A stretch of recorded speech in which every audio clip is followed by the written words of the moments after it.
Okay, number 17. Number 17. Rewrite with non-negative exponents and simplify. So, negative exponents. Yung negative exponent, for example, meron kang x to the negative 1. Ibig sabihin yan, gagawin mo dyan, yung x, ilagay mo sa denominator. Kung meron kang x squared, x to the negative 2, is equal to 1 over x squared. So, kung general, x to the negative n, di ba nasa numerator yan? I-transfer mo siya sa denominator. So, yun yung meaning ng negative exponents. Now, dito, x squared minus y quantity to the negative 4, x, so let's try that. Okay? So, ano ang unang gagawin?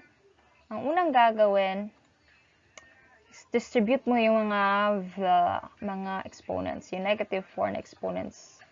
So, mangyayari, magiging x squared to the negative 4, tapos y negative to the negative 3 raised to the negative 3 raised again to the negative 4 over ito din.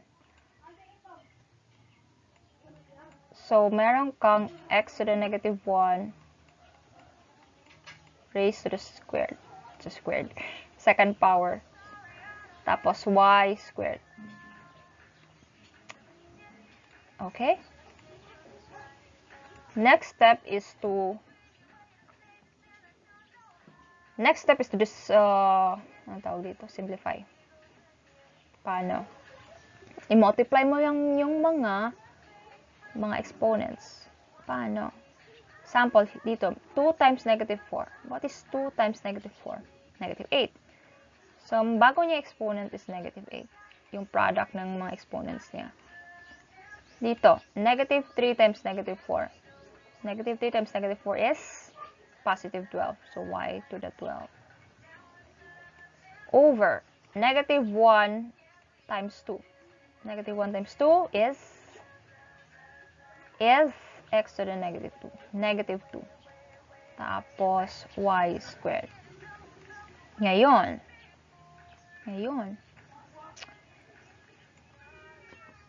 yung mga negative, may mga negative, transfer natin siya sa denominator. So, itong x to the negative 8, transfer siya sa denominator at magiging positive na yung exponent niya. Diba? Positive na siya. From negative 8, magiging positive 8 na.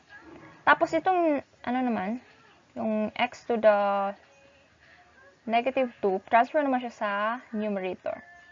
At pag transfer mo, magiging positive naman yung exponent niya. So, x to the second power. Tapos, yung iba, yung positive exponents, copy lang. Copy lang. Ang problema. Ngayon. Next is subtract. Subtract the exponents. Sino mas malaki? Si 8 or si 2? Diba? Si 8. Si 8.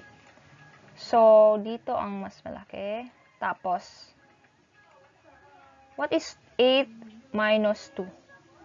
8 minus 2 is 6. So, dito.